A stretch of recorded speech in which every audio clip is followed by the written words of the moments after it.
If you grew up in a church or some other religious group, then more than likely, most likely, you were set up for relationship and community failure. Just one of the many subtle and not so subtle messages that we were fed, you and I, so many of us, was that the church was the Lord's full embodiment of perfected community, and that the church alone, in other words, that any one organization could meet all of our ever evolving community and relational needs. And then, even after you and I left the faith and our church behind, we there begin what is so often becomes a lifelong pursuit in search for the perfect all faith community built just the right way to meet all of our post faith community and relational needs. This is just one of the toxic expectations that you and I, that we've picked up from church world, but oh, there are others. Oh my godlessness, are there others? So call in and share them tonight, folks. Share your journey and share your challenges with any toxic expectations that you've picked up from your faith or anything else that you might be wrestling through tonight, that you and I and our guest co-host might partner up together tonight and find our way through together. The number is on the screen, folks, 98 4400 5656, because the Life After Faith live call-in show, it starts in 3, 2, 1 now.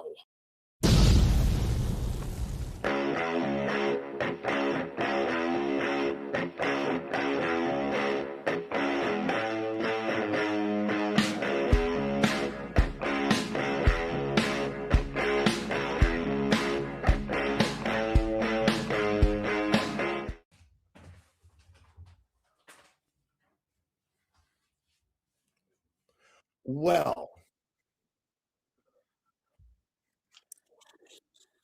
yes, folks and fam, joining me tonight, a survivor of the IBLP cult featured in the Amazon Prime docuseries Shiny Happy People Season 1, Duggar Family Secrets, posting online as the arch radish, combating cults, Christo-fascism, and complacency, while also serving on the board at Rocket City ReasonCon and appearing in an abundance of podcasts and live streams. Folks, please join me in welcoming the one, the only, the abundant Chad Harris.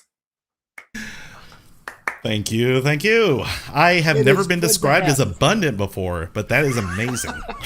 I love it. I'm putting that on my resume. There you go. Please do.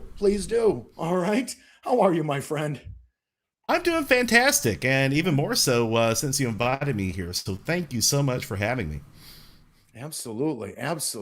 You've had a busy week. You're all over the place these days, not just this week, but ever and always. Pretty much, yes. I had the privilege of being on RFRX earlier in the week, the damn show yesterday, I believe. And yes, I mean, I've just been all over the place. So, hey, I'm happy to be out there, happy to be talking about pretty much anything to do with the cult and how to get out of it and life after it. Yeah, absolutely. Well, seriously, it really is great to have you, and thanks for making time to come by and help our very new show on week number 2 to get started and launched off the ground. And is there anybody we'd want but you? So thank you for coming in here. And let's see. So first thing we need to know, above and beyond, right out of the gates, my man. First thing we need to know, where does archradish come from? What is this name? The archradish, the king of root vegetables himself. Where do you get this from, my man? From the underground, obviously. No. Yes. The answer, as I like to tell people, is right in front of them. I would like to say that there was some deep lore about it, but it's really just the name Chad Harris all mixed up. And yeah, when I first started online, it was kind of a clever way of hiding in plain sight. And well, being clever kind of went out of style. So I'm just like, yeah, I'm Chad. But, arthritis still stands because, damn it, I like it. Yeah, absolutely. Well, I love it. I love it. And seriously, three cheers for hiding in plain sight, because that oftentimes is what we need. And it's a cool way, especially for those of us who are navigating life after faith. Seriously, we leave it all behind, and we're in process of maybe doing that. And we're not quite sure, right? How public do we want to be? How obvious do we want to be? How much risk is there in coming out and exercising our voice just out for the entire world to see? So, but here you are, and thank you for sharing your face, your voice, and even your real name with us, because you are a rising legend, my friend. Well, hey, folks, all of you in the chat, everybody viewing and watching, everybody preparing, even right now, this moment to call in. Thank you for being here. Thank you for being a part of this community. We keep making the joke, those of us working behind the scenes, that this is basically the Wednesday night anti-Bible study. So welcome, y'all. Pull up a chair for youth group. Here we go. We're going to build some community, have a good time, and hopefully actually help people out for real beyond the dogma and bullshit. So here we are.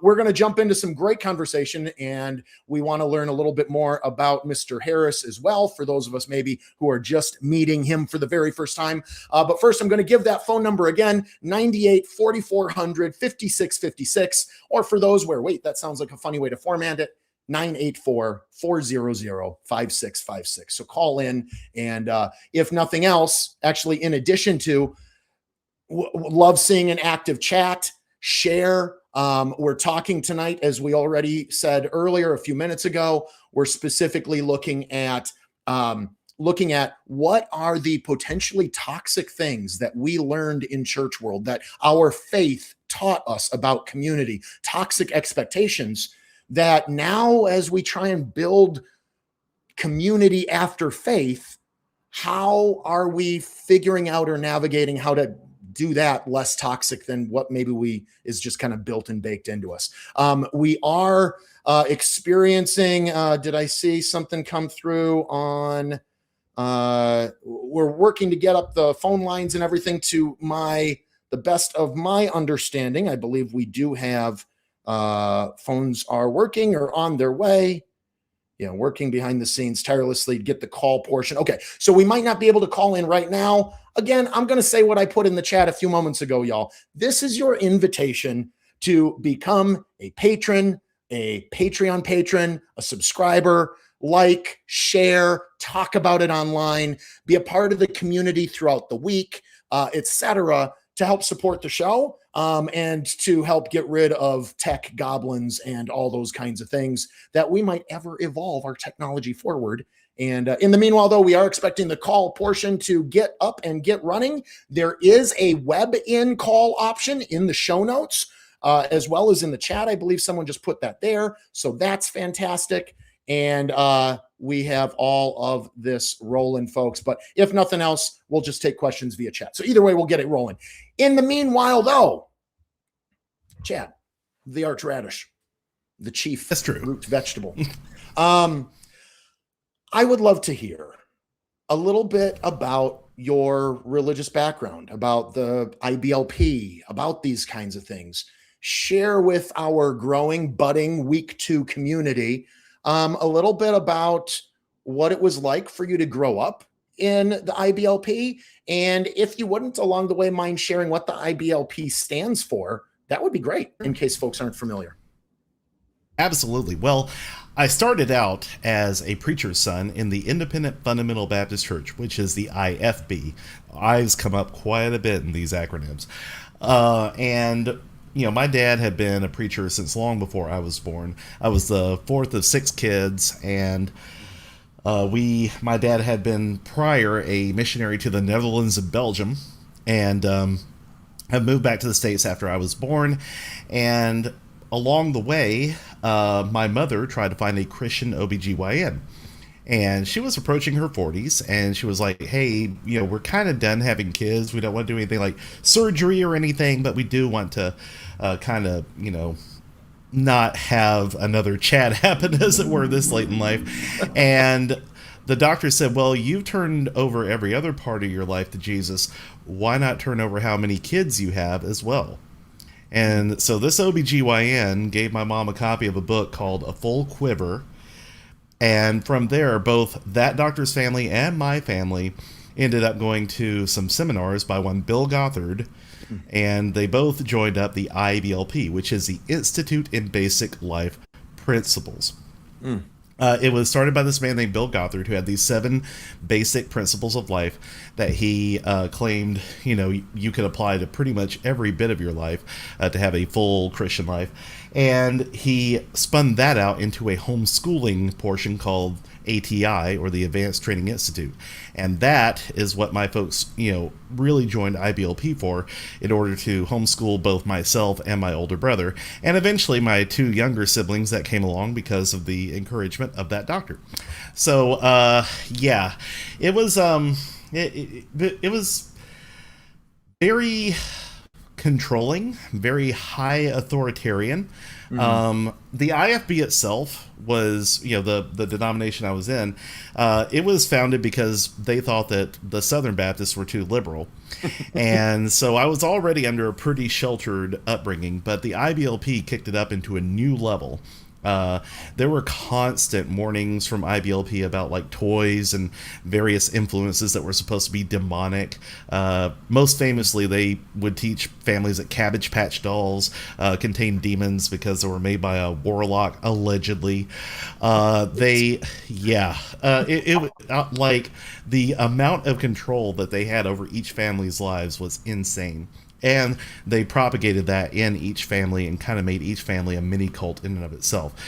Most notably, physical punishment and child abuse was prevalent. I experienced a lot of that growing up, as did pretty much all of my siblings. So it was not very conducive to teaching healthy adults and raising up healthy adults, which is why I'm currently in therapy. But yes, it was a very high controlling religious cult that I'm glad to be free of. Yeah. Oh, it sounds like it.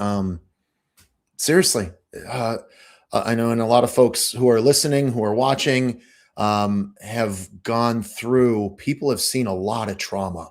And it sounds like you've gone through a lot as well. I mean, just that very high level snapshot, if you want to call it that. I mean, it sounds intense, to say the least. And I'm glad to hear you're in therapy.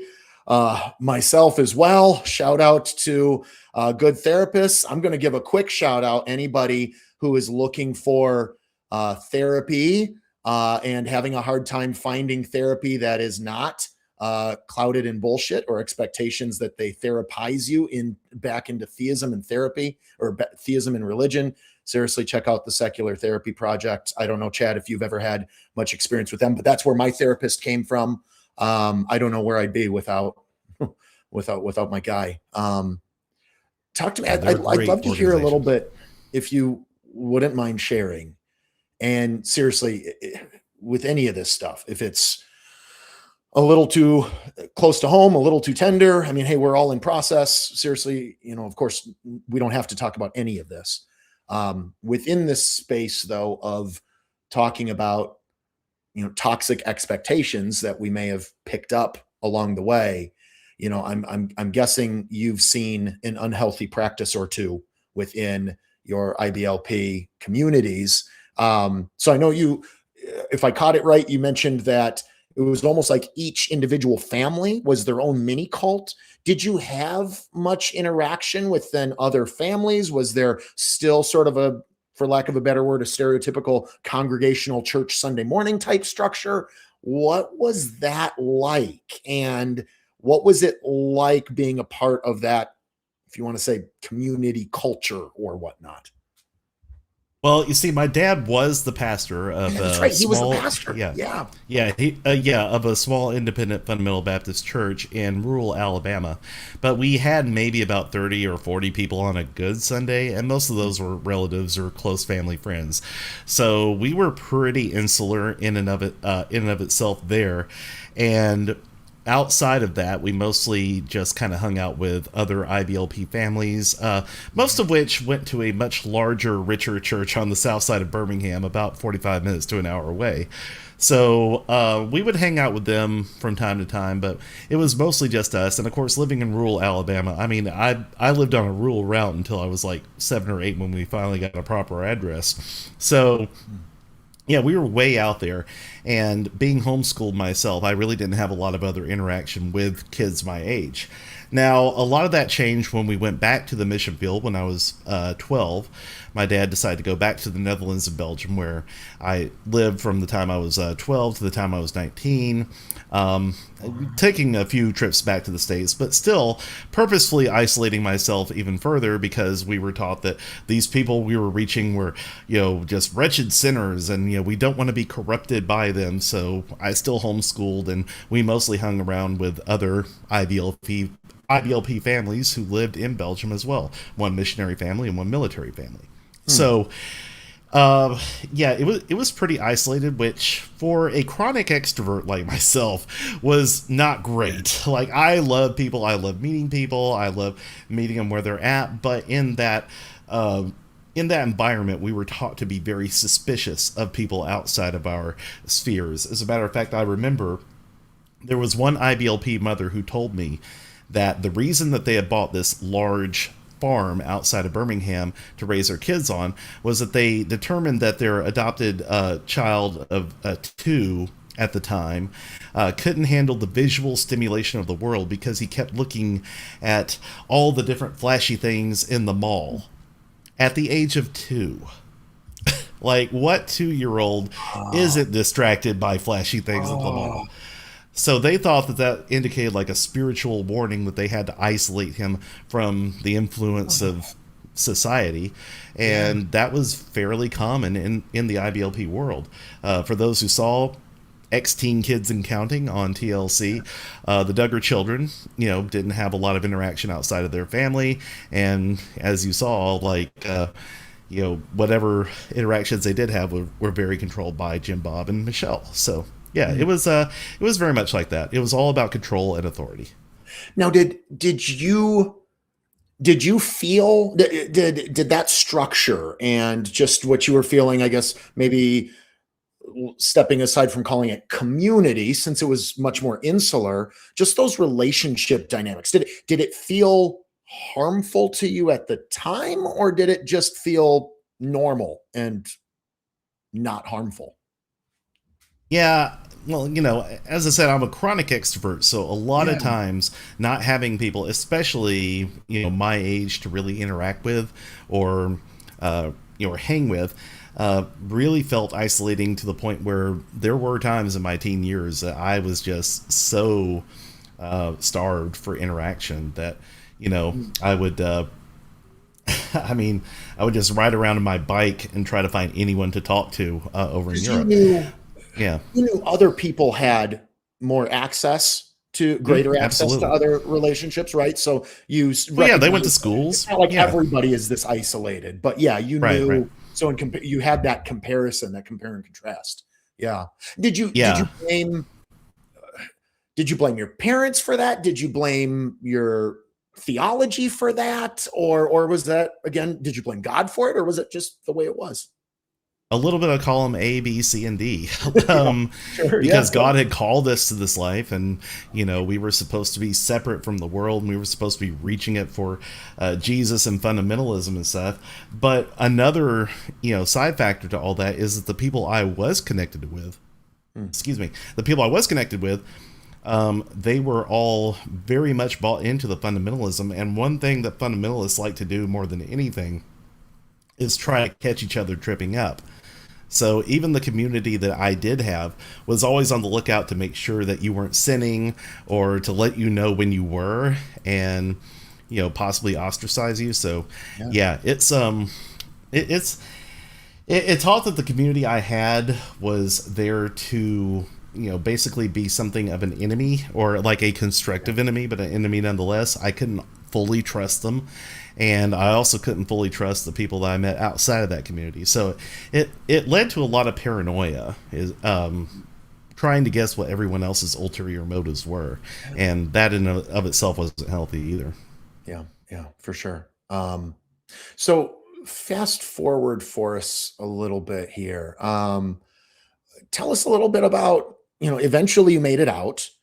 I'd Mhm. love to hear a little bit about what that looked like, when, where, how, however you want to share that. How recently? Yeah. What did that look like leaving it all? I eventually made the move to step out of fundamentalism in the early 2010s. Mm. It's a long story, but I did work for a church where some really terrible things happened. And I was told that I should just basically keep quiet about it because I wouldn't want to ruin the ministry of the person who engaged in all these practices. And that, you know, put up a red flag in my head because I was like, I thought we were supposed to do things properly, that we were on the good side and we didn't hurt people. And about that time, I started looking on the internet, and there were communities of people who had been hurt in the IFB and IBLP who were talking about their experiences. And I found enough stories to where I was fully convinced that it was a toxic and systemic problem in those communities. Also, I started therapy right about that time because I was really feeling the pressures. I mean, you can only push down anxiety and depression so much.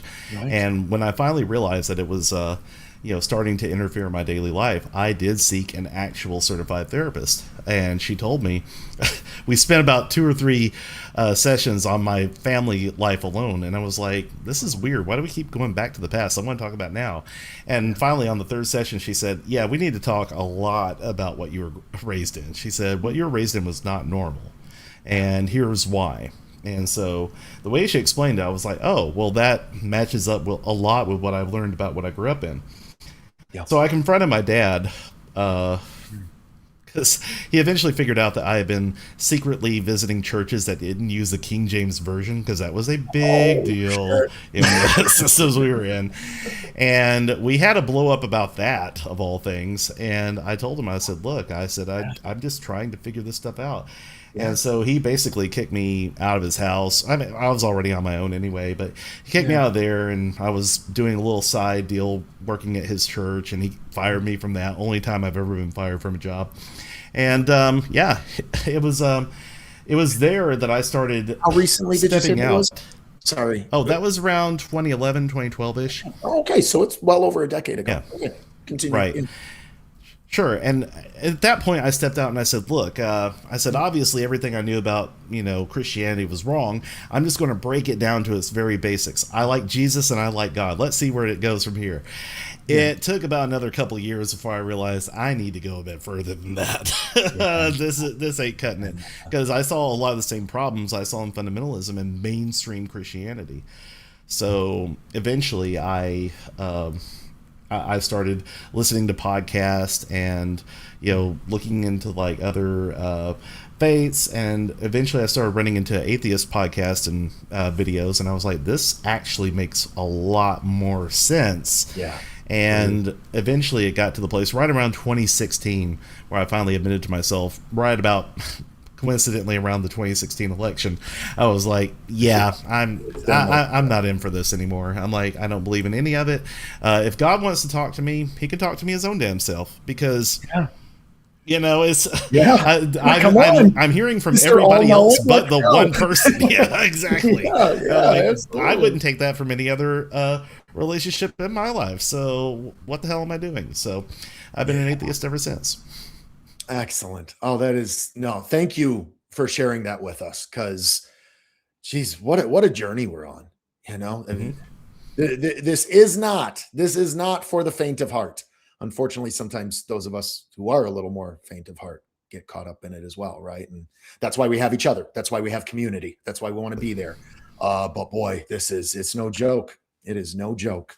Well, hey, Chad the Arch, we have our first caller. Should we go ahead? Awesome. And chat with someone? Let's do it.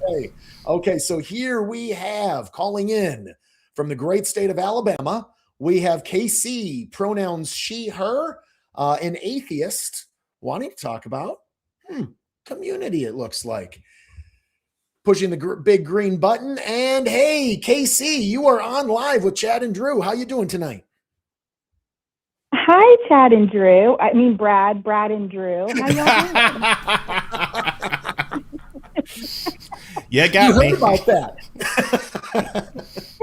Hey, Casey. I'm ornery. I am. Tell you. Yeah, that's great. That's great. Yeah. Because there was, KC, you're right. There was somewhere in the ethernets, maybe when somebody was having a certain other show promoted. I think somebody the name they knew his name. It was just an accidental typo. Right? Maybe. I know, but it's funny. So now maybe. Brad. Hopefully, yeah. It's my evil twin, like in every soap opera. So there's Brad and Chad and the Archradish and all that good stuff all brought together. So yeah. Mm-hmm. Casey, I'm so glad you called in. I think I might have an idea which Casey of all the world's Caseys you might be, but what's on your mind? Well, so I think this shows a really interesting concept. I like it. I like it when we first talked about it, Drew. And community after faith, I think, is super important. And I kind of missed the last part you were talking about because I was in the call screening process, right? But then when you came back, I think you guys were talking about community. And I do find that so many stories that we hear and people that we talk to struggle with losing community after faith. And so I think that's really hard. And I think it's super important that we try to foster that. Absolutely. I think that's something particularly that we're talking about tonight, but it's also part of the heartbeat of why this entire show is created. We're so used to having this specific form of community for those of us who grew up in church world, although that can look very different to lots of different people. There's lots of different variations of it. And then all of a sudden we grow beyond it, or we leave it, or we get kicked out of it, and everything's thrown upside down. Mm-hmm. Yeah. Casey, do you have any, would you like to share a little bit about anything that you've found helpful in your development of community? And I forgive me, Are you a lifelong atheist? Do you come from a particular church background, or what does that look like for yourself? So in my very young life, we didn't go to church. I didn't really have religion, wasn't a part of my life. But as I got a little older, I started going to Southern Baptist church with my grandmother. And then when my dad and my stepmom started seeing each other, she was very Catholic. And so he converted and I converted. So I became Catholic. Then I went to Catholic school. And so lots of Catholic and Southern Baptist. I know it's kind of like a weird blend, but that's where I came from. Absolutely. Did you feel like along the way, sometimes we go to church, we commit in a sense, but sometimes it feels more, shall I say, real than at other times? Did it feel real to you, or was it always kind of a one eyebrow raised, questioning everything sort of thing? So when I was a little kid, when I was going to church with my grandma at the Southern Baptist Church, I don't know, I was like 7 or 8 maybe. They have, I don't remember what religion you come from. I know, is it a Baptist version?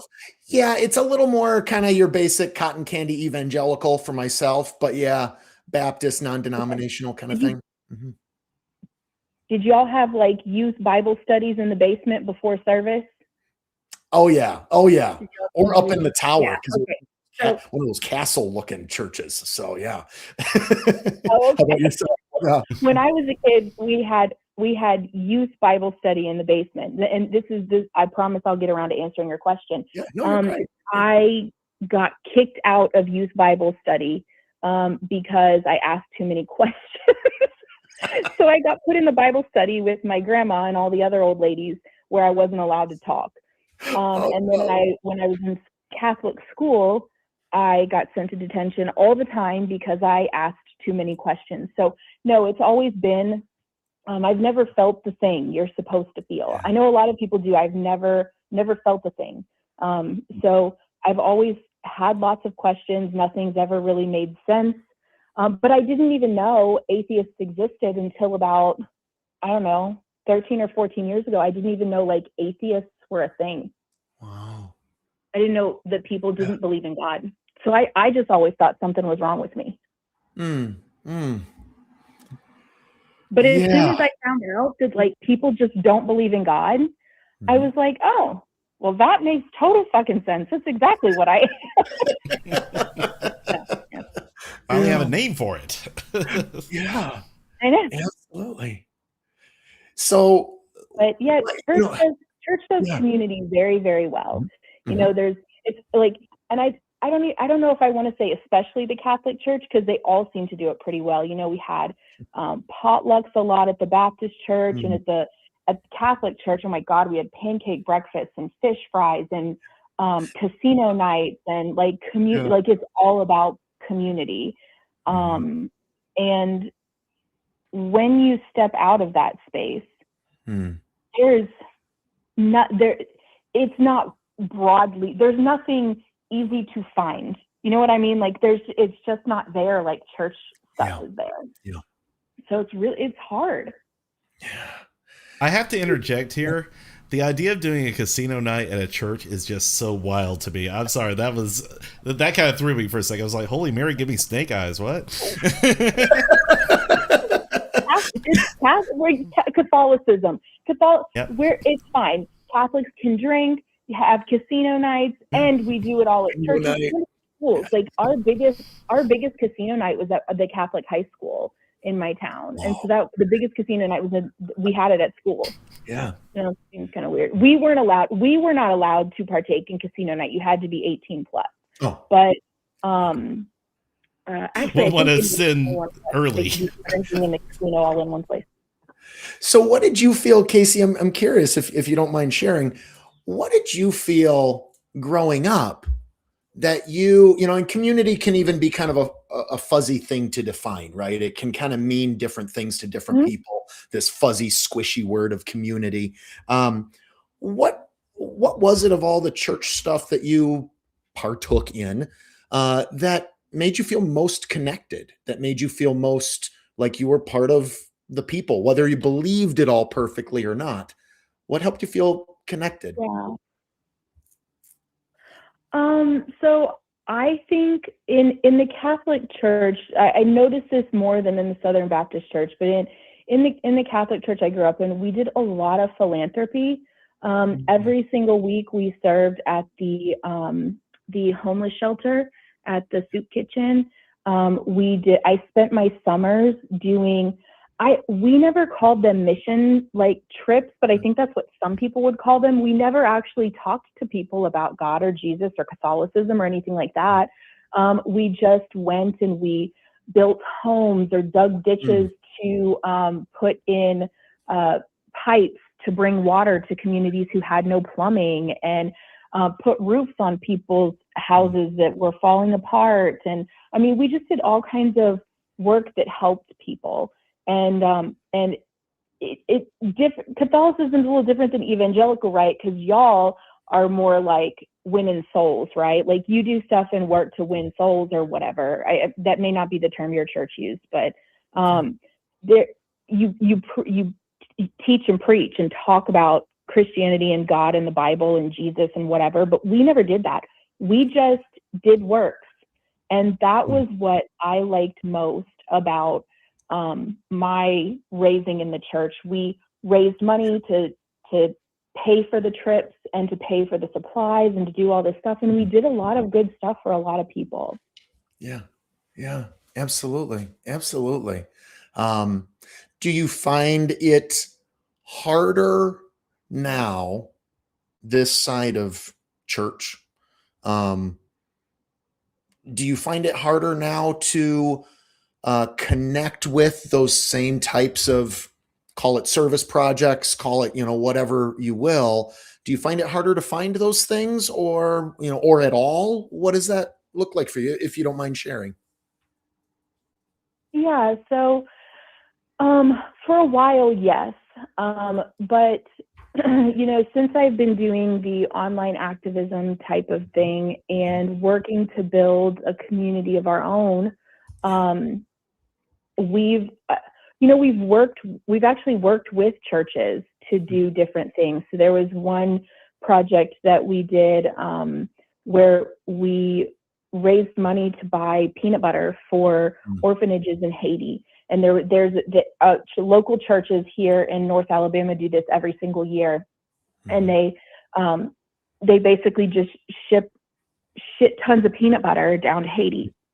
Yeah. And so one year, my husband and I raised money, and we raised enough to buy 800 pounds of peanut butter. And so that was really cool. We did that. And, we were going to be working, and I know this is probably really crazy to a lot of people, but we were going to be working with, God, I forget the name of his church. Greg Locke? You familiar with Greg Locke? Yes. Yes. Yeah. Wait, you're best buds with Greg Locke now? Well, no, not now. John and I know. That was Greg kind Locke. of a setup. Right. Huh? Yeah. Well, we were going to be working together with Greg on helping the homeless in Nashville. We were going to be working on a project with Greg for that, and then he went absolutely bananas, and we were like, no, thank you. So we stopped associating with Greg many years ago, but that was a project we were going to work with him on. But, we have found ways to, instead of infusing money into church projects, we've worked really hard to try to infuse money into people in our own online community space and into conferences and sponsoring events, throughout the atheist space, so that we can build a community of our own and do stuff like that on our own. And so, like, one thing that if some of the conferences do is they'll do like a charity thing at the conference, and like Free Flow it's in Orlando. It's a conference every other year. So next year, Free Flow will happen. If you have the ability to go, or you're around Florida, Free Flow is excellent. It'll be I think it's usually in like March of every other year. So 20 on odd years. Yeah. But they do food boxes. They build little like snack packs for kids, where it's got juice boxes, it's got a thing of cereal, granola bars, like all kinds of stuff, and you pack them in these bags, and then they just send out boxes and boxes of food to the food pantries for kids. And so that's a super cool project. Love doing stuff like that. So we try to infuse our funds instead of doing it through church things, which I think are okay to do. Honestly, I think it's okay to still work with churches who have shared values, because just because we don't believe in the same thing doesn't mean we don't have any shared values. Exactly. And for things that are important to you. And I have always felt like feeding people is important. I mean, we live, not that I think anybody anywhere should starve, but we live in the United States of America. And the fact that anybody starves here is beyond my understanding. The fact that we have something called school lunch debt is beyond my understanding. Seriously. And so, right, that's the most bizarre thing. So when you have shared values, I think it's fine to work together with religious organizations. For many years, John and I have worked with a organization here in North Alabama called Kids to Love, and they do Christmas gifts and school supplies and all kinds of shit for all the foster kids here in North Alabama. Clothes, shoes, toys, everything, man, everything. And for sure. But they are also a religious organization. Yeah. So it's really hard, especially in the South, right? It's hard to get away from this organization. Absolutely. But, well, but I think trying to infuse our effort and our time and our energy and our money into our community stuff that we're all doing is really critical to help build Yeah. that up, because there's not enough of that. Yeah, absolutely. Well, I think, you raise so many points. Point sounds funny. Sounds like it's a bullet point or something like that, but a PowerPoint. But no, but so many different lenses, right? So many different lenses through which to look at this. And I love that in our discussion of community and generating healthy versus toxic community, et cetera, that boiling that down and kind of targeting that in service projects. I love that when asked, like, what was the thing that helped you feel connected? It was gathering together to serve other people. And you're spot on in terms of, I love what you're saying in terms of looking for what are those groups that have similar values. Because honestly, sometimes it's fairly all too easy to find atheist organizations that do not share the same values, at least as mine, as a 100%. progressive and as a humanist, right? And so it's more about where's the alignment in values, regardless of whether or not you believe in God stuff.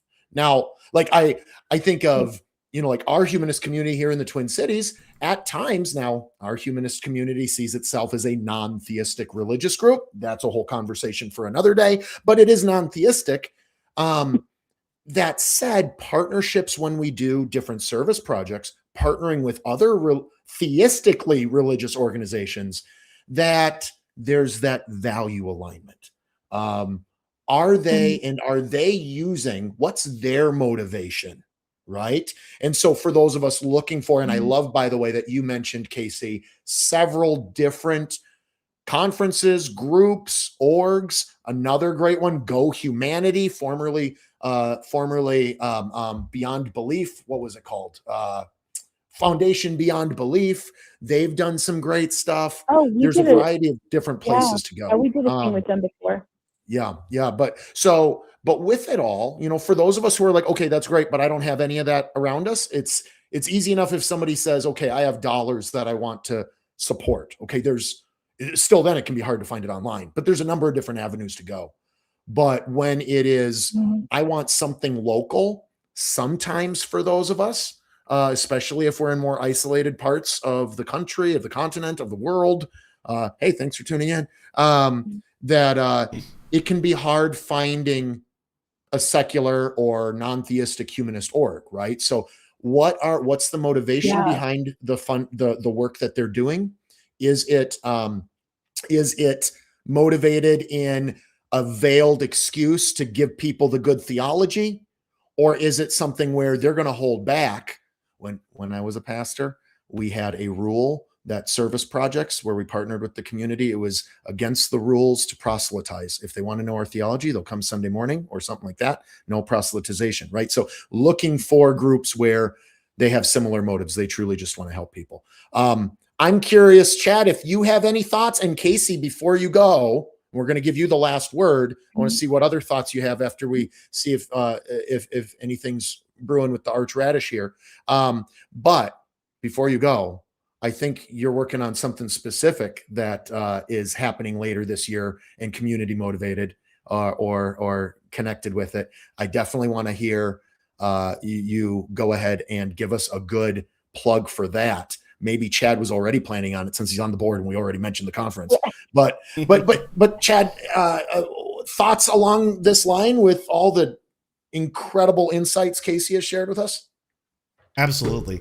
I know I was a little hung up on the casino night thing, but it does actually feed into a broader point I want to make, which is, churches are really good at getting people to center their entire community around the church. So all those varied things that bring people in, all those different activities, all those different interest groups, they are all centered around trying to get you to interact with as many people in the church as possible so that you center your entire social life around, the group that you're in. And, that's something I've seen in, so many churches that I've grown up in. My dad being a pastor, we were always doing community outreach things and trying to, participate in like local parades and stuff like that. But also, having a lot of things for our people to do in the church. Like, a lot of people in our church homeschool, so we would take them on group field trips and stuff. And so, yeah, it's interesting to me, showing the parallel between, doing things because you're at your church, and then now that you're out, you have the choice as to what community efforts that you want to participate and help with, who you would like to affiliate with, and even if it's with other religious groups that you share values with, you don't do it because you're a member of that religious group. You're doing it because you have those shared values. And I think that freedom, showing how it goes from, I'm in this church, so I'm going to do this thing with my church, going from that to I'm choosing to support all these great folks and do all these community events and do all these other things. I think that is just a huge contrast, and I think that's that's goals, really. It truly is, to have that freedom and to have that mindset. So you're well on the right track. Yeah, I love it. I love it all. Yeah. It is funny though how much church sets us up to expect that everything, all of our needs, relational and community needs, can be met in this one little church building or living room, wherever we're gathering, right? Whatever it may be. And so there's a lot more to it. Casey, when they offer all those spaces, like cards night, Bible study night, this night, that night, that's who you grow your friendships with. So even when you're not in church, you're with the same people. So it creates this bubble around you. And that is hard to get, that's hard to break away from. It is. And truly one of the things that really, that was a huge revelation for me when I left, all the people I thought I had so much in common with, wanted nothing to do with me once I left the church. I mean, I was still interested in a lot of the same things that some of my friends in church were, but because I was no longer a part of them, well, that got cut off. And I think it's also that implied threat of, well, if you leave this community, then you leave all your friends behind and such. And I know it's different for different denominations, but, building your entire community around that particular church, denomination, or what have you, a lot of people who leave find themselves, either worried about, for good reason, or actually in the process of having to rebuild their community from scratch. And I think that's one of the more insidious things. But the revelation that I came to was the only thing we really had in common was that we all did the same book club every week, So I've been able to find more meaningful and more deeper connections with people in various stages of life. So, yeah. Absolutely. Well, yeah, I mean, it's that whole, just that idea, right? Because of this book club, everything we do has to be contained here, right? Like all of your people, your entire friendship circle. And the church depends on the particular faith community, whatever you want to call it. Oh yeah, Bree's putting in the chat: Sunday school, Sunday morning service, Sunday evening service, Wednesday night prayer meeting, Bible study, youth group, on, and service projects, right? And bingo night, and maybe even casino night, depending on whether or not you're part of the cool kids with Casey, right? And everything. Yeah, everything. Yeah. Well, and there can be this pressure depending on the church tradition, the church denomination, etc., where maybe they have a little more loosey-goose feel of, not so many rules, right? People can kind of more or less live their regular lives for the most part. Nothing too crazy, but for the most part, people can live more or less like everyone else in society. But oftentimes the church feels pressured, sometimes from the people based on their previous experiences, where, wait, this church has to offer everything that we would want to do. So the church, now, even a small church of 40 people or whatever, now feels all this pressure to, okay, we got to have a bingo night, or we got to have a cross stitching class, or we need to have bowling night, or just we need to have movie night. We need to have a potluck, like all these different things. And if The congregants feel like, oh, well, but this other church or this mega church offers all these other really cool things. And if y'all don't start offering those things, I'm going to go over there instead. And it can just become so competitive. And if we grow up then within that mindset that, yeah, church should meet everything. And then now we're trying to build humanist community. We're trying to build post-faith community. And it's like, well, shit. Mm-hmm. Our little humanist community needs to offer everything too, because that's what people are used to, communities like this offering. Now, our humanist community needs to have a youth night, and our humanist community needs to have a bingo night or a movie night or what have you. And it can really seep in bad, y'all. Or maybe healthy community doesn't all have to center around the same group of 20 people every week. Well, yeah, and you know what I found post being in the church is that, like, we don't necessarily have to have, like, okay, well, this is the atheist group's, Saturday morning coffee or Sunday morning coffee group or whatever. They do that here in North Alabama. We've got a coffee group. I think they actually do Saturday and Sunday, just one in Madison and one in Huntsville. But they also, there used to be a game night at a bookstore, like one of those books, I think it was a Books A Million or something like that. So, I mean, the local atheist groups do have stuff like that. Mm-hmm. But, I found that you can just find other things you're interested in. Like Chad was saying, not everything has to revolve around it. And he's found more stuff. Like, I know Chad does improv. So find shit you're interested in. And it doesn't matter if the people you do it with are theists or atheists or whatever. You can still do this thing together that has nothing to do with church at all, and or non-church or whatever. You know what I mean? It's like, it's secular in nature because you don't even talk about that because you're doing whatever thing. But Jocelyn Williamson, I don't know if y'all know Jocelyn. She is one of the board members for Central Florida Free Thought. And she told me, look, if you want something in your local area, start it. Start it. And you can look on Facebook for groups, but if you want something in Florida, they have this thing called Stitch and Bitch. And it's basically where it's just a bunch of people get together and they bring whatever crafty shit they want to do. And they do crafts and they talk and hang out and whatever. And so this is called Stitch and Bitch. And they actually do at Free Flow.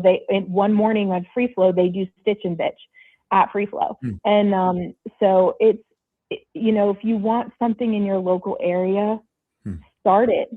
And it may be small at first. If you want to do a D&D night, start it. And there's whatever kind of thing that I'm not into D&D, but they have I call them nerd shops. They have nerd shops here, and there's a few of them, and they do like Magic the Gathering and D&D and stuff like that. So if you like that kind of stuff, go and do that kind of stuff, or start something.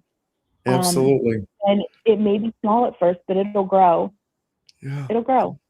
Looks like I think Felicity in the chat here is starting a bonfire. I don't know. Maybe I'm entering partway into another conversation, but yeah, start a bonfire, y'all. Let's go. That sounds good. I don't know what DAQ is. Anybody know what DAQ is? Or am I just Detroit Atheist Queen? Oh, okay, cool. Awesome. All right, maybe then that was partway through a conversation. I apologize. But no, hey, Casey, this has been amazing. We do have another caller here that we want to take as well. Before you go running off though, Casey, tell us, share with us a little bit about a slice of community that you've been working on here coming up for later this year. Yeah, so in October, the 23rd through the 25th in Huntsville, Alabama, we are hosting an atheist conference, and it's Rocket City Reason. And Chad and I are both on the board of the nonprofit, along with my husband, John, Godless Engineer. And we are essentially creating a conference space that's a little bit different than the rest of them, because we don't have the normal conference speaker people. We don't have necessarily, there are some that are authors, but we don't have authors or PhDs or heads of atheist organizations, you know, people that speak at all the other ones. They're great, love them. They absolutely belong there talking about all their things. But the atheist online community space is huge and diverse and amazing. So many wonderful people, but we never get to be in the same place at the same time. And we don't really get a lot of opportunity to speak at conferences generally.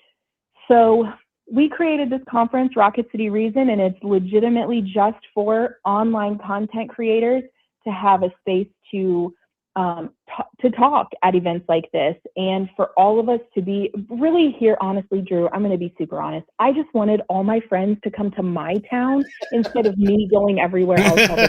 Oh yeah, and you and John are all my everywhere. friends. So, which is awesome. So all of my friends would come to Huntsville. That's fantastic. But we're having it's going to be super fun. On Friday, we're having an Alabama barbecue with the famous Alabama white sauce, and we're having a drag show. The conference and panels are all day on Saturday. Then we're doing a live call-in show, and then on Sunday we're touring the Space and Rocket Center. And I just couldn't be more excited to see everybody. I'm thrilled. Oh, that's awesome. Yes, that is Ways to Human. Thank you, AJ. RocketCityReason.com to get your tickets, see who the speakers are. We've got loads of special guests. It's going to be so fun. So I really need to check that out. Yeah. I might go. You should check it out. Folks, everyone, seriously. What panel are you on? I forget, Chad. Are you on? Oh, I'm on the activism and building? Yep, that's me. Community building. Yeah. So community building. We actually have a panel about community building. So it's Chad, Mandisa Thomas, and Godless Granny. Godless Granny lives here too. She lives nice. like 10 minutes from us. Nice. Folks, I want everybody who's in the chat, everybody who's listening, viewing right now live, view it in the future. Seriously, I want you to hear this, okay? It's not like I'm just wanting to throw up needless promos or anything like that. Part of the desire for this show is to connect people with resources. That's a huge thing. When I mentioned Secular Therapy Project earlier, it wasn't because of some promo. Is anybody getting paid for that? No, nobody's getting paid for that. Okay. It's because we want to connect you, everyone, with good resources as we make our way through the shitstorm together and developing community. And so, no, when I saw Casey was calling, I was like, oh, yes, this is a great way to build community. And some conferences have also too, online options for those of us, because I know travel is really hard for folks sometimes. So different conferences have different features for those who might not be able to make it in person. But definitely check this one out. Check other conferences out. I can't even overstate how many times I've been to a conference and people are raving it. It's my first time. I've been saving money for years. I'm finally here. And so, yeah, if you can make it, make it. Casey, thank you so much for this call and for taking a little extra time out of your night to chat with the two of us. I think we're going to have another exciting conversation here in a moment, but seriously, thank you so much for taking time and coming on. Easy. Thank you so much for having me. I love you guys so much. Yeah, absolutely. Love you. All right, cool. Sounds good. All right. Thank you, Casey. And let's see. Wow, Chad, that's incredible. Oh, and here we have a super chat from the Ambushed Apostate. $5. All right. Can't stay long, Apostate says. The Ambushed Apostate says, can't stay long, but I wanted to show some love to both of you. Conversations lead to better community. So keep on talking. Thanks, Skeptic Haven. And then we've got a bunch of emojis that my old man eyes can't quite see or make out. What do you think, Chad? Is that I think we have a cool guy glasses, and is that a peace sign and a fireball? Yeah. That's a rock on. That's a rock and roll there. Rock on. Absolutely. Thanks, Ambushed Apostate, and appreciate your support. And like I said before, support helps fund, none of us, I'm a volunteer. We're not making money, right? We're supporting supporting the community, building community. So your funds help do things like pay for tech. I know we've had some difficulties with that, and we're always looking for upgrades. So thank you once again. And what do you think, Chad? Should we go ahead and jump on this next call? This caller's been waiting for a few minutes here. So let's go ahead. And Joe, you shall wait no more. Joe's pronouns are they, them. Joe's calling out of Pennsylvania here, identifying as agnostic. And yeah, wanting to talk about community. I'm going to go ahead and press the big green button. And Joe, hello. You're on live with Chad and Drew. How are you doing? Hey, how's it going?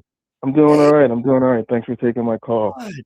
Thanks for waiting and hanging on with us here as we're working through another fantastic conversation. But we are so glad that you are here as well. Talk to us a little bit. What's on your mind?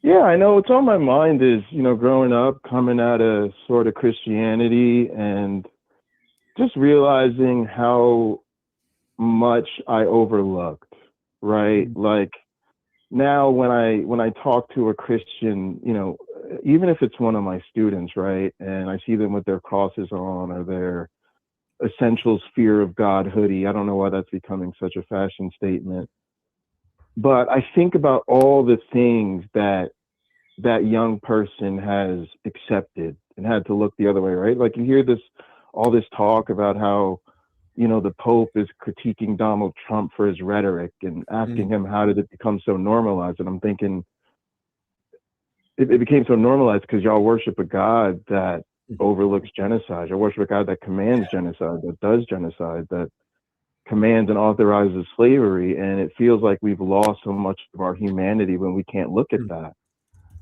And I just wonder what it means for our future, especially in the moment we're in with Epstein and the international wars and all of these things. Like, what does it mean that it feels like we've just lost moral clarity, right? And our ability to have conversations about what's really in these books, what's really going on in this organization. And so it's like, I have a hard time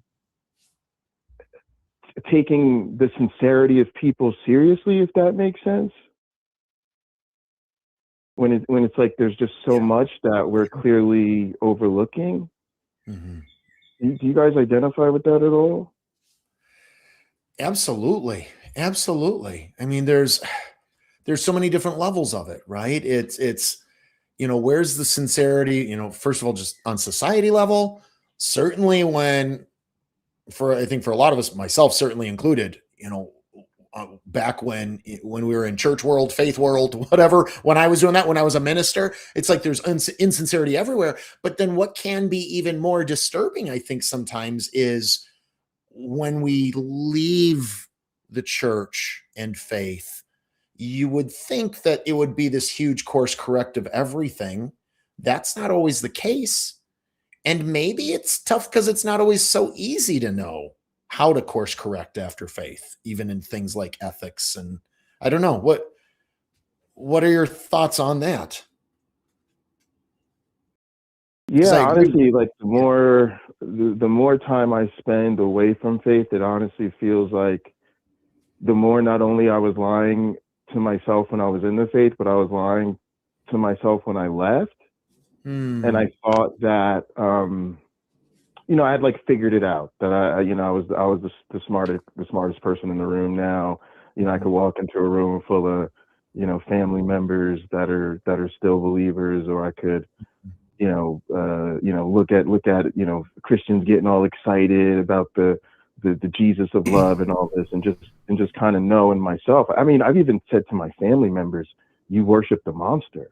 I've been able to verbalize that to their faith, right? And I know Skeptic Haven, I don't know if you know her, she's this she makes content on YouTube. She's a content creator. Skepty, SKEPTYGAL, but she calls them thug Christians, right? Because she points out that all this stuff is in their book, and they don't give a fuck. They really, sorry, I don't know if I'm allowed to curse here, but they don't care, Brother, you can say point it whatever. out to them, like, and I've done this with my mother. You know what I'm saying? Like, I've done this with my mom. Yeah. To like say, look, mom, like, look at what this book says about women. Look at what it says about slavery. Look at what it says about genocide. And then her like look me in the face and be like, well, I'm always going to be a Christian, so I don't know what you want me to do about your religious trauma. Essentially, sorry you don't like the way I raised you, type of conversation. And so for me, one of the wake up calls, honestly, was my psychiatrist. I was in a relationship where like the person was really kind of not treating me too well and not being supportive. And my psychiatrist told me, it sounds like you're suffering from narcissistic abuse. And I had no idea what that really even meant. And I had to look into it, and it's like I got this education and what that even meant. And I thanked that doctor for saving my life. I told him, I said, I really think you saved my life. But I was out of that relationship 2 days later. But in the process of just trying to work through what happened, now all of a sudden I have to read about narcissism. I have to find out how other people have dealt with narcissistic abuse. So now I think I'm healing from this relationship, but it's really opening these wounds, saying like, no, all of that was there in the church too. You thought it was just bad ideas and, a lack of moral clarity, but no, it's been this sort of like you said, toxic community from the beginning, right? Yeah. And you were raised in this collective narcissism. And so that really taught me like, oh, I can still be hoodwinked. And when I get hoodwinked, it'll turn my life upside down, and I'm not immune to that. Matter of fact, now I wonder if the narrative in this whole space is off a bit, because it's like, maybe we should be seeing ourselves as more susceptible to those things and not less. Yes. I love that. That whole idea that, yes. So when I hear what you're saying, and tell me if we're on the same page here. Okay. So part of what I'm hearing, and as I've seen it through my own lens and experiences, is when we grow up in the church, in faith, whatever our tradition is, oftentimes we're kind of sometimes more directly than others. Sometimes we're told exactly what we have to believe. Sometimes we're not necessarily instructed what we have to believe or how we have to live in every single thing. But nonetheless, it's our faith that guides us, and we can feel so confident in that guidance, that instruction, and we just have all the answers, be it through how we read the Bible or whatever may be. And then all of a sudden we don't. And I know for myself, at least, when I left the faith, it like created a vacuum, because I feel like I lived so intentionally based on what I understood to be biblical truth, etc. And then I left the faith, and it created this vacuum, and I didn't know what the fuck to put in the vacuum. I didn't know what ethics were right. All I knew is that what before was one of the worst and greatest sins and evils of all time is now simply a medical procedure. Well, shit, if the worst of the worst is now just fine, what is right or wrong anymore?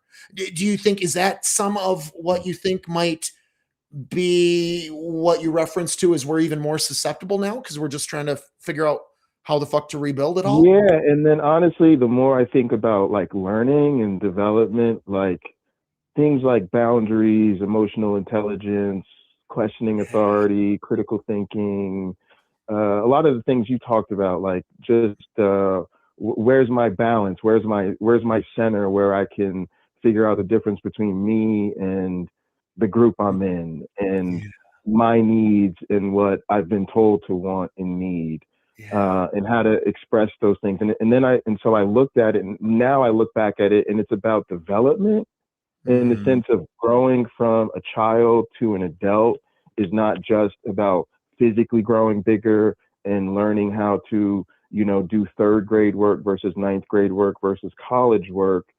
It's also about the stages of reaching maturity. And rather than going through those stages of reaching age appropriate maturity, right? Age appropriate conversations about sex, age appropriate conversations about emotions, age appropriate conversations about consent, age appropriate conversations about just critical thinking, how to tell people when you don't want something, all these things. It's like I missed all that. I was told to take it to the cross. I was taught to spiritualize it. I was taught it was sin. I was taught I probably shouldn't want those things in the first place. And so now I'm looking back at it and saying, approaching middle age. And in middle age, I'm learning the things that I now feel like I should have learned as a child or as a teenager.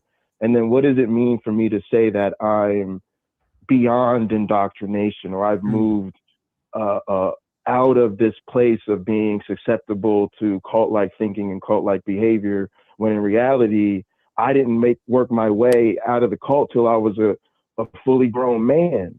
And now I'm really playing catch up, but at the same time, I'm really should be in the remedial class. I'm treating myself like I'm, like I have a doctorate in this or something. Absolutely. Yeah, absolutely. Absolutely. And there's so much that can come our way all at once. And sometimes it's hard to know even where to start, right? And sometimes it can feel like there's a lot of pressure.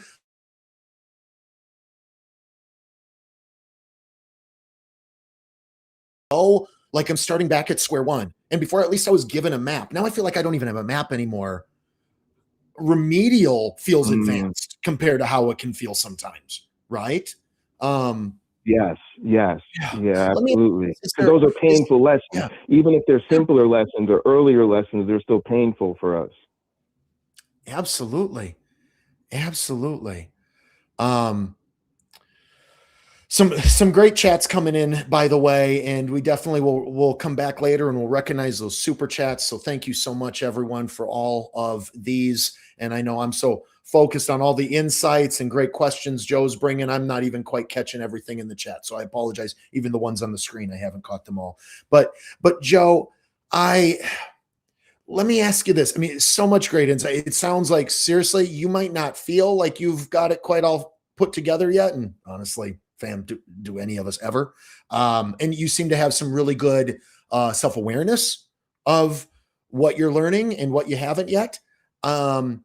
Is there anything in particular, maybe a particular challenge, or maybe you've already kind of mentioned it, and maybe just in the midst of all of the wisdom and just everything that all the experiences you're bringing here, maybe you mentioned something specific and I missed it. And so if you did, I apologize.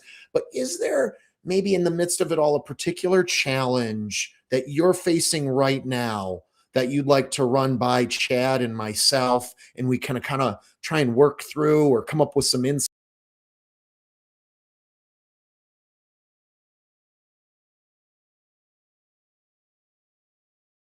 Okay, so I think this means we need to. I didn't press anything. Yeah. This they told me this might happen. I think you and I both need to log back in, and then we'll bring it back up. Oh, is that right? Is that Wes there? Do we need to log back in, or are we here? Oh, should be all good. You should be all good. Okay, we're all good. Okay, cool. Thought maybe the whole thing. Anyway, bad things. Joe, do we still have you on? It looks like Joe. Oh, here. There. I'm gonna repress Joe's talk button. Sorry, y'all. We're working it. Joe, are you there? Yeah, I can hear you. Okay, sounds great. Sorry, we had some tech glitches, but we are back, so that's good. It was very brief. So, is there anything particular challenge or anything that you'd like to kind of workshop together, or kind of just talk through and see if we can find some insights, the three of us? Yeah, so I guess really, like, there's been two things on my mind a lot lately. So one is sort of, I wonder what strides we're making towards, I guess, what I would call, you talked about it a bit too, right? Talking about how the Bible, it offered us something, right? It offered us a lot of answers. It told us how to live, how to do a lot of these different things. And now I feel like, even though I finally found like a home, in the sense of like, okay, I found that I'm not crazy, okay? I found that there are people out there like me. I'm not the only person who's not biting on the God thing anymore. I'm not the only person that's kind of thinking religion is, maybe causing us more problems than it's solving. I'm not the only person that thinks like, hey, we could probably do a little bit better to make our material conditions better. So I'm feeling that. But now I'm wondering, like, what is it based on? Because now I find myself here, but I feel like so much of what we are is we're against the Bible, we're against faith, we're against Christianity, you know, we're pro science. Like, all these things are great, but it's like, where's my actual moral philosophy going to come from? What do I know? Okay, I have these humanist values, and that tells me I should, you know, prioritize all these other different types of people. But what do I know about those different types of people, and how am I getting to learn about those different? You see what I'm saying? It's like I'm getting a different set of values, and I'm finding like-minded people. But now I'm like, what do we do with this other than not be them? Like, okay, I know we're not them, but then, like, who are we other than not them? If that makes sense. So is it a? I think I'm about there. I just want to clarify. So is it looking for, like, okay, so I have the values in place. Those are more or less in place. It makes sense. I value people. I value experiences, whatever may be. Okay. But you're looking for, okay, but on a more of a cognitive level, looking for the connections on a cognitive level as opposed to pure values. Is that where you're headed? Yeah, it's more like, okay, so it almost feels like when I watch, like, say, atheist content, it fuels my sort of religious trauma fix. But when I go to learn about, like, say, history, or I go to learn about civil rights, or I go to learn about feminism, or any of these things, I have to go outside of the atheist sphere to really get the real education in those things. But now I'm back in mainstream culture, where it's okay to filter those things through Christian language and all of those things. So now I don't feel comfortable in the space that's feeding my education fix, for a lack of a better way to put it, because they're not really gonna break it down in a secular framework that I could really attach myself to. So every time the learning gets real good, all of a sudden that other stuff starts to creep in, and now I don't feel okay over here. And now when I come back over to atheist space, I'm like, okay, now I'm with my people, but now it's like, it don't feel like we're taking up the substance of those broader issues in the same way, if that makes sense. Yeah. So it makes me feel like these are my people over here, but again, when we're over here, we're mostly focused on, okay, we're not them, we're not doing the apologetics, their philosophical arguments are bad, but it's like, what are we building to replace it? So other than a space where we're not. Is part of it, and I know that's not an easy answer, but that's the feeling, right? Yeah. Like, so it sounds to me like what you're saying is, okay, so oftentimes atheist spaces. So one time somebody, it was the leader, I forget his name. It was back when I was living in Chicago, and we were doing the local Freedom from Religion Foundation, their local group in Chicago. The leader of it at the time, he was talking about, he was like a former Catholic. And he said, at least in my tradition as a Catholic, boy, when we'd go to our church gatherings, and we never talked about the Bible or Jesus or God. We just talked about regular everyday life. And now we're atheists. We've left it behind. And now all we do is talk about the Bible and whether or not there's a God. And so am I sensing in you a hunger for, okay, can we bring stuff, the rest of life beyond whether or not there's a God, into our atheist and secular spaces, and more diversify the content, the learning? Because if that's what you're looking for, I do think that's out there, and I can kind of help point you in that direction. And Chad maybe has some good resources as well. Or am I totally missing the beat here, and that's not what you're looking for at all? No. That's totally it. Okay, so that's the first thing. And then I'll tell you the second thing. The second thing is, because I feel like I missed that developmental window, and because I feel like it took me so long myself to realize what I hadn't realized, even post deconstruction, if you will, even after I left the faith. So I left the faith, right? But it took me a really long time to look back and say, oh, I'm just now learning.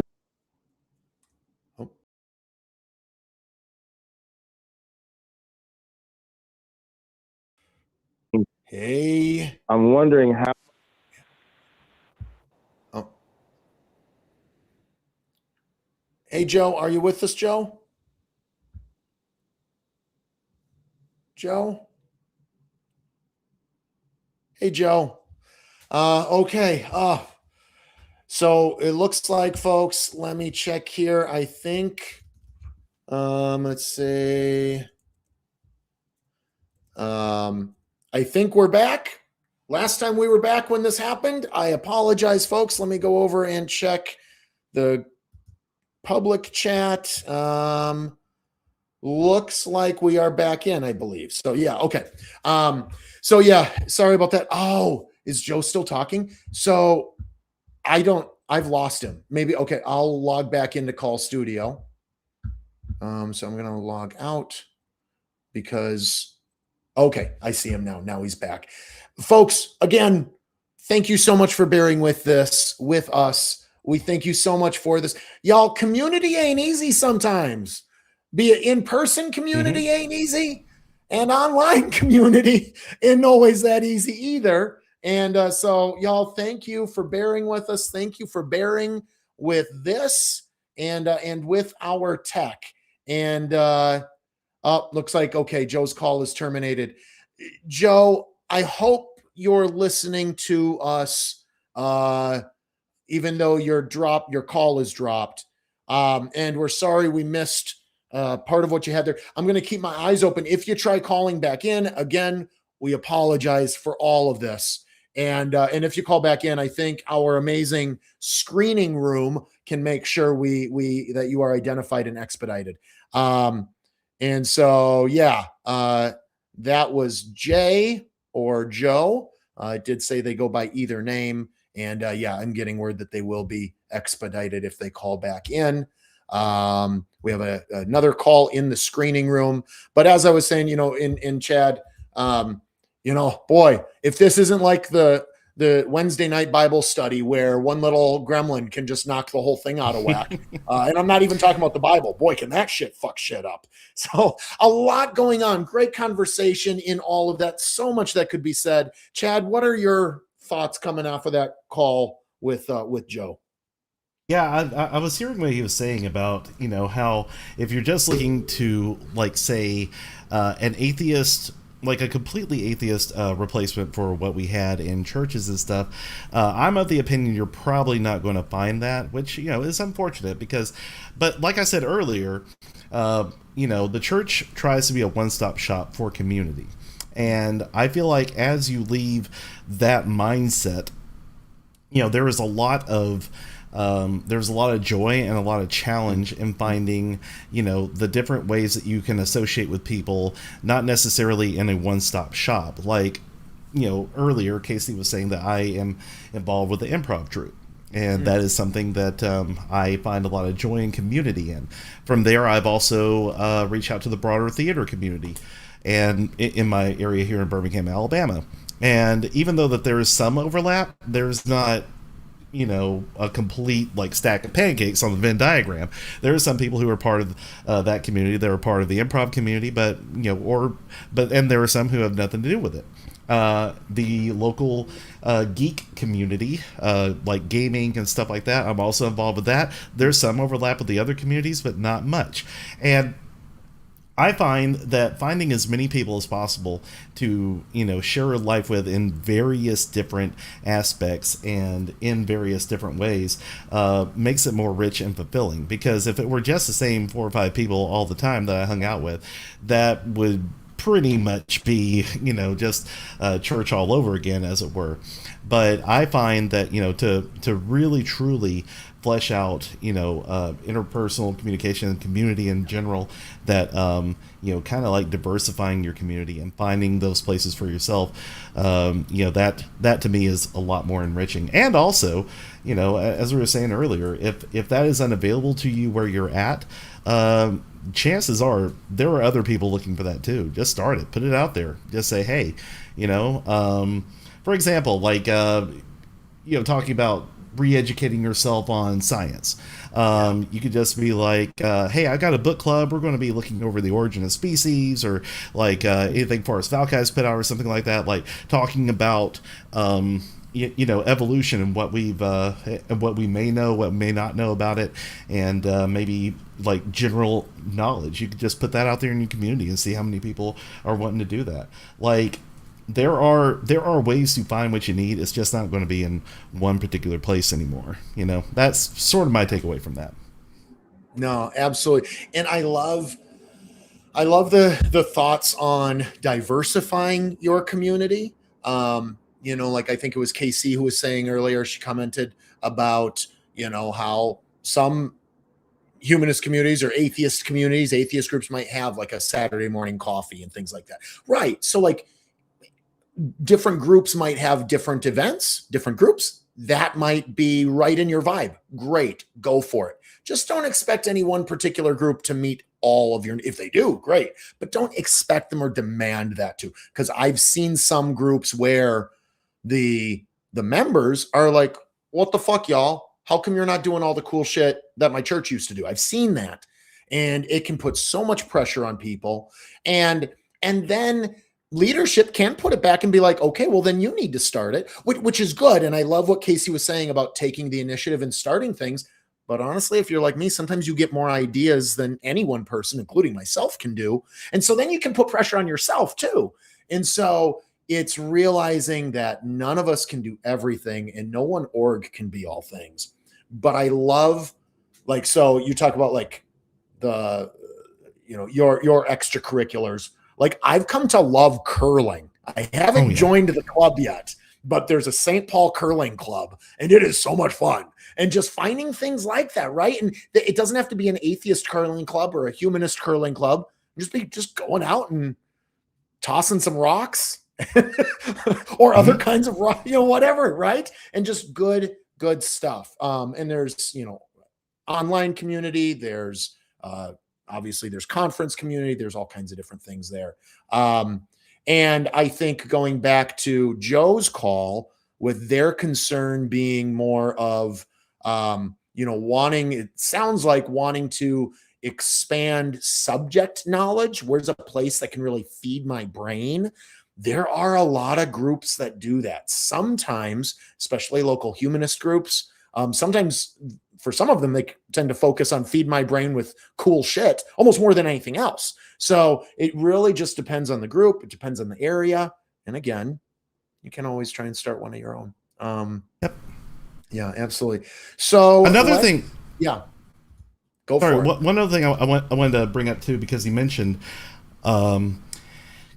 like missing that window of like cognitive development and stuff like that. To me personally, and this is speaking as someone who was undereducated in a cult, in a homeschool cult, no less. Me personally, I don't think that, even though it may be more difficult at, advanced stages to learn things, I still feel like, there's no time like the present to, learn things and challenge yourself and to pick up where you left off, because, like they said, the best time to plant a tree was yesterday. The second best time is now. Mm-hmm.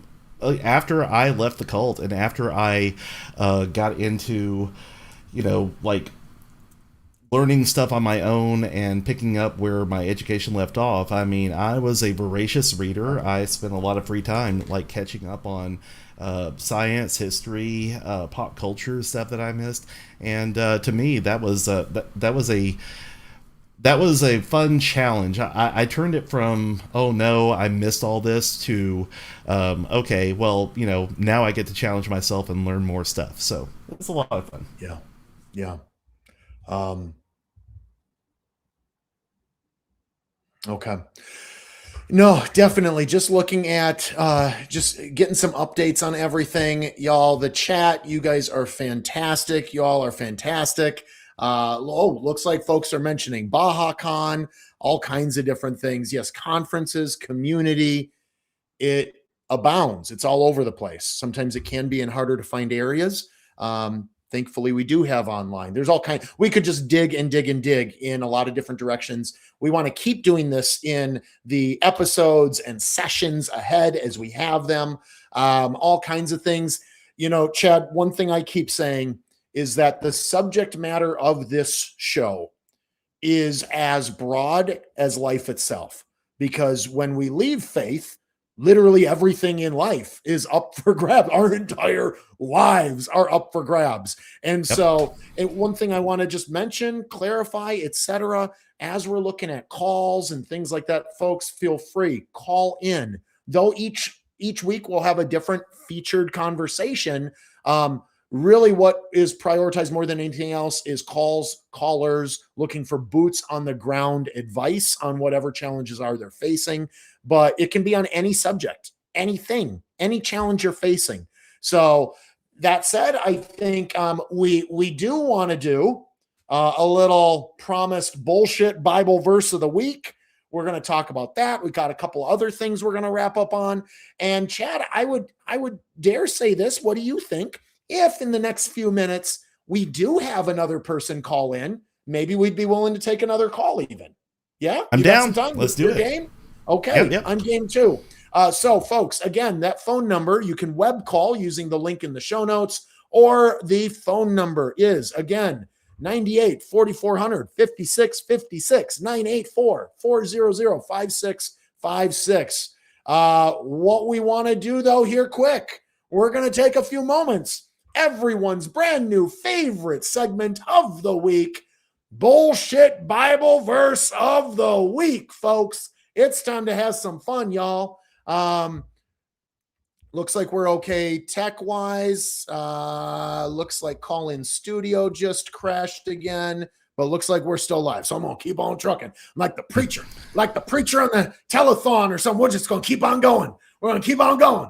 Time for the Bullshit Bible Verse of the Week. Y'all should see my pelvic thrusts right now, okay? They are legendary, all right? So... it really drives you insane. Mr. Harris, Mr. Archradish, this week's Bible bullshit verse of the week, Mark chapter 11, verses 23 through 24, where Jesus says, the good Lord says, I tell you the truth. If anyone says to this mountain, go, throw yourself into the sea, and does not doubt in his heart, but believes that what he says will happen, then it will be done for him. Therefore, I tell you, whatever you should ask for in prayer, believe it, believe that you receive it, and it will be yours. Amen. Praise the God. And then Mount Vesuvius blew up. Praise godlessness. Hey, man. So tell me, Chad, is this a verse that y'all leaned on much in the IBLP? Yes, but there would always be excuses as to why, when you pray for things like that, it wouldn't happen. So even though, Bill Gothard was always putting out like, oh, if you do this secret thing, then God's going to reward you. And it didn't happen, and the reason was always you weren't Jesusing hard enough. But it's funny you should bring it up, because I've been doing a thing on my own lives where I've been trying to give people the space to prove that God exists. And I do so using a banana because, as we all know, the banana is like the best thing to prove that God exists or not. So, right. I'm kind of trying to. You got to take 15 seconds and explain for those who don't know the Banana Man. Explain us the reference, because it might be a pertinent one. Yeah. So Ray Comfort is a evangelist and a tract hawker that from New Zealand, who very famously once put out a little video saying that the banana is the atheist's worst nightmare because it was specifically bred, or it was specifically made for the human hand. It had a pop top that you could pop it open, and it had a completely recyclable container, much like a aluminum can. Of course, the banana is a human cultivar. We actually bred it to be that way, so it's more of a human invention than anything else. And also, yeah, Ray Comfort is just a complete jackass. Also, fun fact, my cult actually gave him his start here in the States. Like, legit. Really? He even says in his sermon, Hell's Best Kept Secret, when he first came to the States from New Zealand, things were slow until Bill Gothard brought him up for a pastor's conference, and then that's where he started gaining traction. So you have the IBLP to thank for Ray Comfort. You're welcome, I think. Wow. But yeah, so I'm doing a little bit of a twist on that, where I hold up a banana on my live stream and I say, look, I said, I'm going to give y'all the chance to prove whatever God belief you have. I just need this banana to turn into a slice of pizza.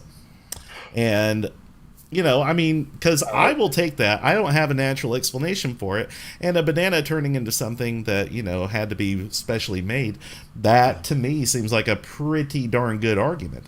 So I have put that out there, and much like with that verse, I immediately get a lot of people saying, "Well, that's not going to happen because God doesn't do this," or you're not supposed to test God, or this, that, and the other. And I'm like, yeah, exactly. And I'm just like, isn't that what prayer which is? Contradicts what the rest of the Bible says, like in verses like that. So you literally I don't really see it. Yeah, exactly. It's a simple ask. I like pizza. Seriously, no, for real, but those are the games that the gamers play with this, right? Mm-hmm. I mean, when I was a pastor, I took a little bit different view, but I wasn't quite as much the literal. Well, I wasn't a name it and claim it kind of guy. So we had other explanations, but that's what I always had, even as a pastor, against those kinds of verses and how they're used. Is it's so easy to then set all these rules and to protect God and make excuses for God. When listen, if that's how we're going to interpret, if it's literal, well then if it's literal for some things, it has to be literal for others, right? Name it and claim it. Oh, but not the thing that is obviously wrong. And then they take it and they twist it and they use it to say, oh, well, oh ye of little faith. The reason why you don't have a job is because you don't have faith. The reason why you don't have housing is because you don't have. The reason why you're sick or your child isn't here is because you don't have faith. When it's like, bitch, last time I checked, the Bible said that all you need is a mustard seed size of faith. Mustard seed size faith. And now you're telling me that, that my mustard seed size faith isn't big enough. It's not true enough. It's not deep enough. It's one constant shell game after another. And I don't know about you, Chad, but that's why I call bullshit. Bullshit. Bullshit. Bullshit. I agree. Well, my friend, let's see. There's so much more we could talk about. Looks like we are going to wrap up for the night. I do believe.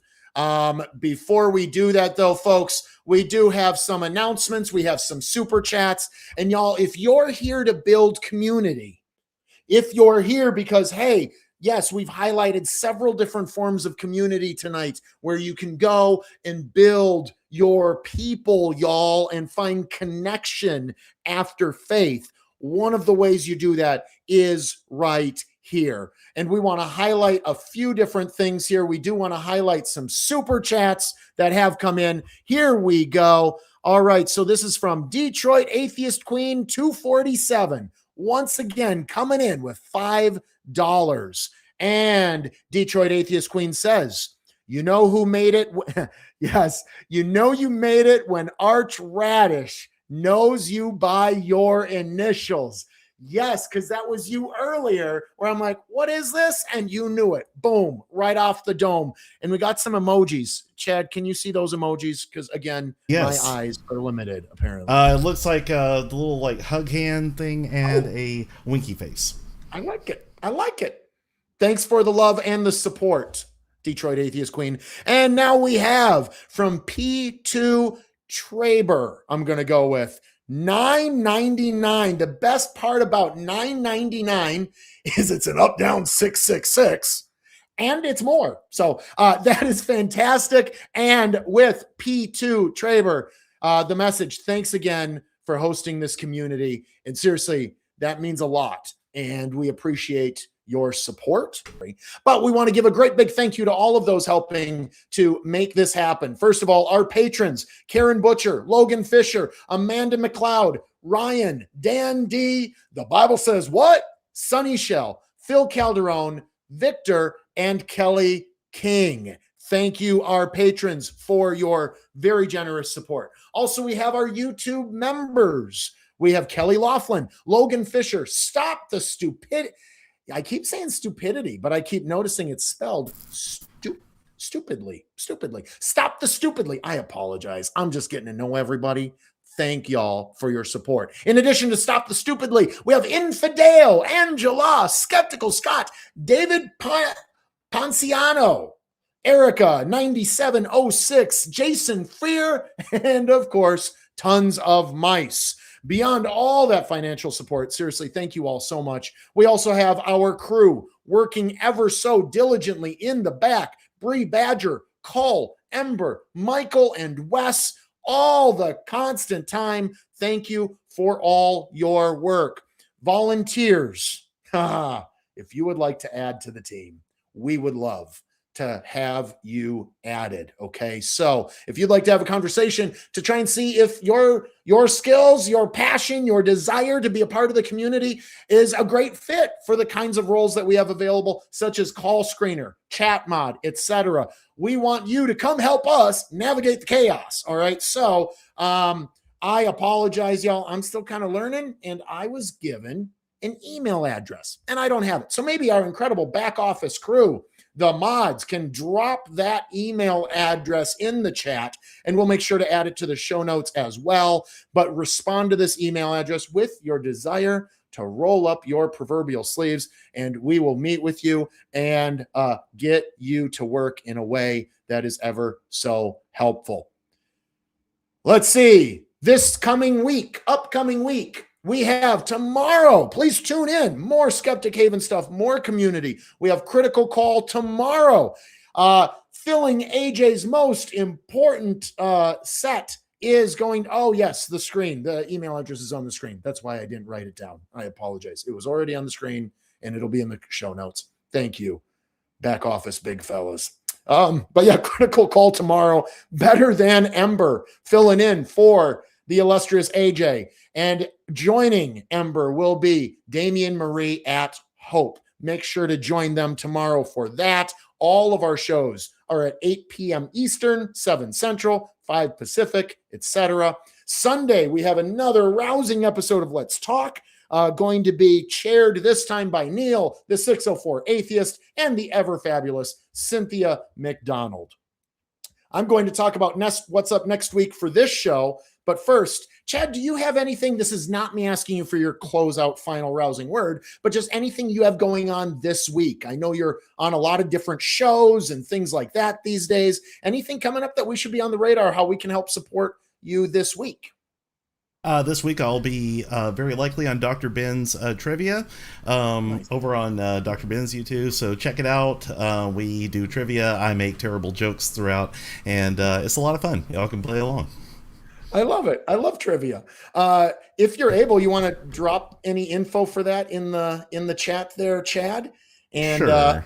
again, we do want to remind folks, it is our desire to develop a little slice of community with the show, whether it's through the chat or by calling in, maybe looking for other ways to get involved throughout the week, such as those I just mentioned, by joining the crew. We'd invite you to think about how you might invest yourself in seeking and sharing guidance with other post-faithers, as we are all at different stages in this post-faith journey.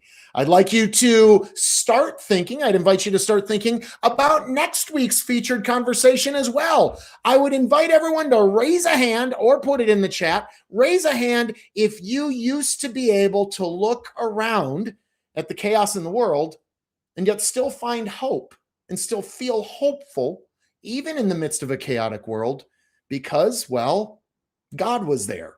And because God was in control, it felt like all was good No need to worry about Trump. No need to worry about the war. God is in control. As much as we might mock that now, the reality is it really was comforting back when we believed it, if that was your cup of tea back then. And now we look around at the world around us, and maybe, just maybe, the chaos feels a little tougher, or even hopeless without a God in our corner. Yeah, raise your hand if you agree with that. So this next week's featured conversation is going to be, how do we find hope in times of chaos when all we are is on our own, when all we've got is a godless world? Next week, we have joining us for this featured conversation, the legend of licentiousness, Seth Andrews himself, fielding these questions along with me, and, well, questions about any fucking thing else that you would like to call in and ask about. So start thinking even now about what questions you might call in to Seth and myself about next week. And keep in mind, those boots on the ground challenges that you're facing, those will always take priority even over the featured conversation, so that we can be here for you as you are navigating life after faith. Okay, Chad, now's the point where I kick it to you for any final words for us to take us on our merry, merry way, and then I will do the final closeout. So final words.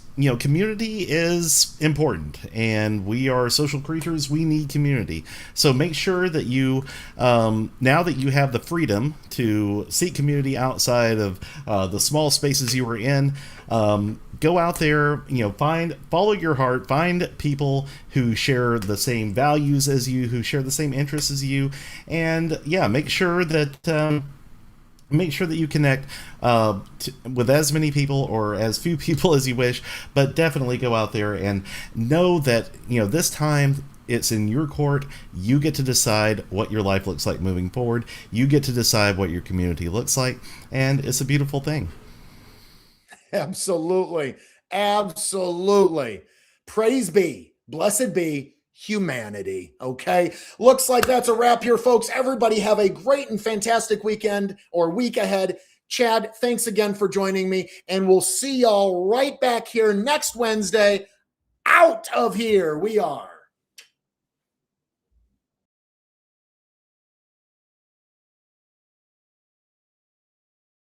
Well, that's a wrap here, folks. Hey, do us a favor. Smash like, subscribe, leave a comment.